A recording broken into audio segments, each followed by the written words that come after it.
সরকার আওয়ামী লীগকে শেল্টার দিয়েছে। ভাই আমরা রাজাকার, সেই তকমা থেকে আপনারা আমাদেরকে অব্যাহতি দিন। আমাদের কাছে ৭১ যা, আমাদের কাছে ২৪০০টাই। আমরা বলতে চাই ৭২-এর সংবিধানে যেগুলো খারাপ রয়েছে সেগুলো অবিলম্বে রহিত করতে হবে। ৭২-এর সংবিধানে যে নিয়ম কানুনের মাধ্যমে, ৭২-এর সংবিধানে যে আইনগুলোর মাধ্যমে অন্যের গলা টুপি চেপে ধরা হয়, সেই ধরনের আইনকে বাতিল করতে হবে।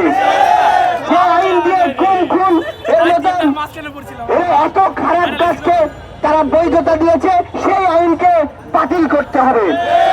তবে এটাও মাথায় রাখতে হবে যে এই স্বাধীনতার ৫০ বছর পরে এসেও যদি কোনো রাজাকার আলবদর বাহিনীরা আমার ৭১-এর শহীদের ভাইদের জন্য, ভাইদের উপরে তাদের পুষ্পস্তবক অর্পণ করে, তাহলে সেটা যেমন অন্যায়, আওয়ামী লীগও যদি ২৪ পরবর্তী আগামী ৫০ বছরে এসেও যদি এই ২৪-এ যারা শহীদ হয়েছেন তাদের উপরে পুষ্পস্তবক অর্পণ করে, সেটাও অন্যায়।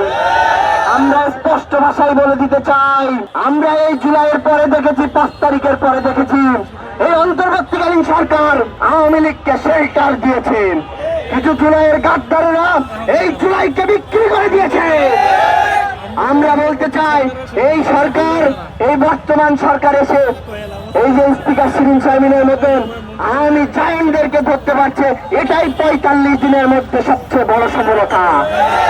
আমরা আরো স্পষ্ট করে বলতে চাই, যারা জুলাইয়ের সময়ে ওই সকল জুলাইয়ের যারা আওয়ামী লীগের লোক ছিল তাদেরকে তারা শেল্টার দিয়েছে, সেই সকল জুলাই গাদ্দারদেরকে আমরা ওই শাহবাগের মোড়ে ন্যাংটা করে ওদেরকে জুলাইয়ে পিটাবো ইনশাল্লাহ।